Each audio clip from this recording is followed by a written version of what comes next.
शुरुआत होती है मूवी की एडम से, जो बेहोशी के बाद उठने में खुद को बाथटब में देखते हैं। खुद को इस जगह पर देखकर वो परेशान हो जाता है और जल्दी से उठता है। उठने की वजह से इसके पाँव में बाथटब का प्लग निकल जाता है और पानी के साथ एक नीले रंग का लिक्विड भी बह जाता है।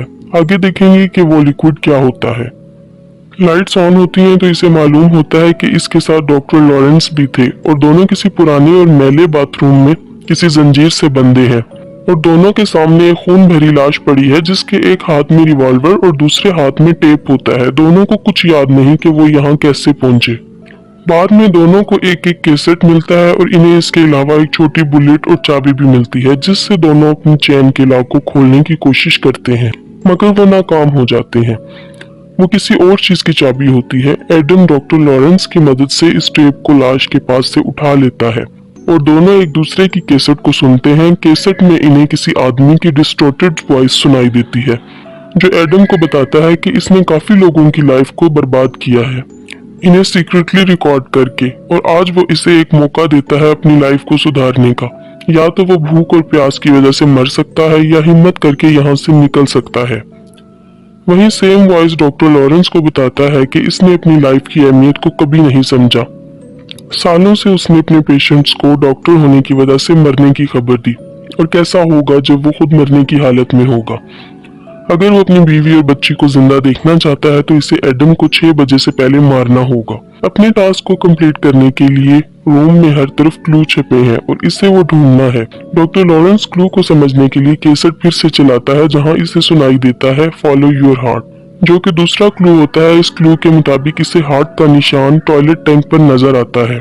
एडम को इस टॉयलेट टैंक में से लोहे को काटने वाली 2 आरियां और डॉक्टर लॉरेंस से खींचे हुए फोटोग्राफ्स मिलते हैं, और वो इन फोटोग्राफ्स के बारे में डॉक्टर को नहीं बताता। दोनों आरी की मदद से अपनी जंजीर को काटने की कोशिश करते हैं, मगर वो नहीं करता। गुस्से में एडम इस आरी को फेंक देता है, जिससे इसकी आरी और नजदीक वाली दीवार का शीशा टूट जाता है। वहां डॉक्टर लॉरेंस भी कोशिश करता है जंजीर को काटने की, मगर वो नहीं काट पाता। इन्हें समझ आता है कि ये आरी जंजीर काटने के लिए नहीं बल्कि इनके पैरों को काटने के लिए है। ये एक इम्तिहान है इनके लिए कि क्या वो खुद अपने पाँव की कुर्बानी दे सकते हैं। इस तरह के हालात देखने के बाद इन्हें याद आता है कि इन्हें कैदी बनाने वाला और कोई नहीं है बल्कि जिगसॉ है, जिसने इन्हें एक मर्डर में फंसाने की कोशिश की थी कुछ माह पहले। अब हम देखते हैं मूवी फ्लैशबैक में जाती है। डॉक्टर लॉरेंस बताते हैं कि जिगसॉ इन लोगों को शिकार बनाता है जिनको अपनी लाइफ की अहमियत नहीं होती, जो दूसरों की लाइफ के साथ खेलते हैं। इनके हिसाब से जिगसॉ एक कातिल नहीं है। वो अपने शिकार को अपने हाथों से नहीं मारता, बल्कि वो अपने शिकार को एक गेम करके फिजिकल या साइकोलॉजिकल टॉर्चर करता है, जहां शिकार सरवाइव कर ले तो इन्हें लाइफ की अहमियत समझ आ जाए।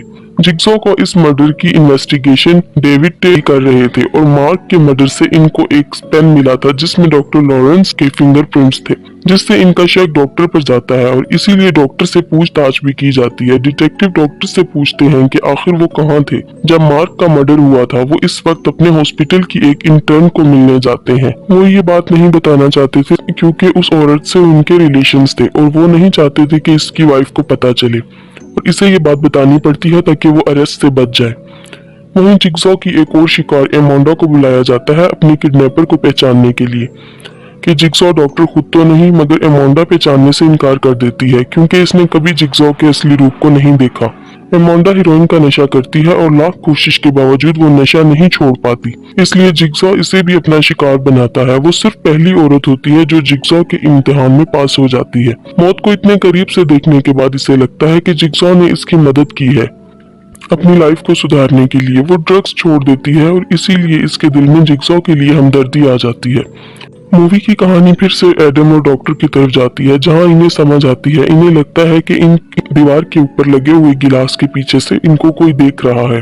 कुछ देर के बाद बातों बातों में डॉक्टर लॉरेंस वॉलेट में से रखे हुए फैमिली का फोटो निकालते हैं और एडम को दिखाते हैं। एडम को डॉक्टर के वॉलेट में इसकी फैमिली का किडनैपिंग फोटो भी मिलता है। वो इसे छुपा कर रखता है ताकि इसे सदमा न लगे।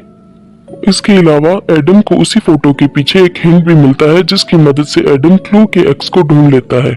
एक्स के मार्क से इन्हें एक रेड कलर का छोटा सा बॉक्स भी मिलता है, जिसमें एक सिगरेट लाइटर, एक फोन के अलावा डॉक्टर के लिए एक नोट भी होता है, जिसे वो समझता है कि सामने पड़ी लाश का ब्लड पॉइजनस है। अगर वो चाहे तो सिगरेट को इस ब्लड से मिलाकर एडम को देकर इसे मार सकता है। मगर वो ऐसा नहीं करता और वो सिगरेट की वजह से एडम को मरने का ड्रामा करने को कहता है। मगर जिग्सॉ को पता चल जाता है और इनका प्लान फेल हो जाता है। वहीं डॉक्टर को उसी फोन पर कॉल आता है जिससे उसे पता चलता है कि उसकी फैमिली को किडनैप करके रखा है। इसके पास कुछ ही वक्त है अपने टास्क को पूरा करने के लिए, यानी कि एडम को खत्म करने के लिए। इसके अलावा इसे कॉल पर पता चलता है कि एडम डॉक्टर को पहले से ही जानता है। एडम फोटोग्राफ्स को दिखाते हुए डॉक्टर को बताता है कि इस पर नजर रखने के लिए डिटेक्टिव टैब ने इसे पैसे दिए थे। दूसरों पर नजर रखकर इनकी सीक्रेट फोटो लेना ही इसका प्रोफेशन है। इनमें से एक फोटोग्राफ को ध्यान से देखने के बाद डॉक्टर को इनके हॉस्पिटल का एम्प्लॉय इनकी विंडो में दिखाई देता है। डॉक्टर को अब कंफर्म हो जाता है कि वही जिग्सॉ है जिसने इसकी बीवी और बेटी को किडनैप किया है, जो इस पूरे ऑपरेशन का मास्टरमाइंड है और जो उसी के घर से कैमरे की मदद से इन पर नजर रखे हुए है। और जब तक डॉक्टर को ये रियलाइज हो, घड़ी में 6 बज चुके थे। रूल के हिसाब से डॉक्टर ने अभी भी एडम को नहीं मारा था, इसीलिए जेप डॉक्टर को कॉल करके बताता है कि अब उसकी फैमिली नहीं बचेगी और ये सब उसकी गलती है। फोन पर गन की आवाज सुनकर डॉक्टर पागल हो जाता है। इसके पास अब और कोई रास्ता नहीं होता, इसलिए रिवॉल्वर तक पहुंचने के लिए इसे अपने पाँव आरी से काटने पड़ते हैं और रिवॉल्वर से एडम को शूट कर देता है। वहीं जेप डॉक्टर की फैमिली को आरी से काटने की कोशिश करता है, बट डिटेक्टिव टैब इन्हें बचा लेता है। जेप वहां से किसी तरह भाग जाता है, मगर डिटेक्टिव इसका पीछा करते हुए इसी जगह पहुंचता है जहां एडम और डॉक्टर कैद हैं। डिटेक्टिव टैब जेप को अरेस्ट करने की कोशिश करता है, पर फाइट में खुद ही मारा जाता है। डॉक्टर ने वक्त से पहले एडम को नहीं मारा था, इसलिए इट्स द रूल कहकर जेप डॉक्टर को शूट करने ही वाला होता है कि एडम गन शूट के जख्म से रिकवर होकर जेप पर अटैक करता है और इसे टॉयलेट के टैंक के ढक्कन से मार देता है। दोनों अब जख्मी हालत में हैं। डॉक्टर डिसाइड करता है मदद के लिए और एडम को छोड़कर घसीटते हुए किसी तरह निकल पड़ता है। एडम जेप की लाश से जंजीर की चाबी ढूंढने की कोशिश करता है और इसे भी इसकी पॉकेट से एक टेप मिलता है। ये देखकर वो एकदम हैरान रह जाता है। टेप को सुनने के बाद इसे पता चलता है कि जेप भी जिग्सॉ की गेम का शिकार था। जिग्सॉ ने इसके जिस्म में पॉइजन डाला था, जिसके एंटीडोज को पाने के लिए उसे डॉक्टर की फैमिली को खत्म करने का कहा गया था। जैसे ही टेप एंड होता है, रूम में पड़ी लाश अचानक उठ जाती है, जिसे देखकर एडम के होश उड़ जाते हैं। वो लाश किसी और की नहीं बल्कि जिग्सॉ की थी, जिसका असली नाम जॉन क्रैमर है, जो एक लाश बनकर पूरे ऑपरेशन को मॉनिटर कर रहा था। मूवी के फ्लैशबैक में दिखाते हैं कि जिग्सॉ और कोई नहीं, वही कैंसर पेशेंट है जो डॉक्टर लॉरेंस से ट्रीटमेंट ले रहा था। वो अपनी कमजोर आवाज में एडम को बताता है कि इसकी जंजीर की चाबी हमेशा से इस बाथटब में थी। जो एडम को रियलाइज होता है कि शुरू में जो नीले रंग की चीज पानी में बह गई थी वो इसकी आजादी की चाबी थी। एडम जेप की गन से जिग्सॉ को शूट करने ही वाला था कि वो इसको बिजली के झटके से कमजोर कर देता है, इससे पहले कि एडम कुछ और कर पाए। जिग्सॉ उसे उसी रूम में मरने के लिए छोड़ देता है और इसी तरह फिल्म खत्म हो जाती है।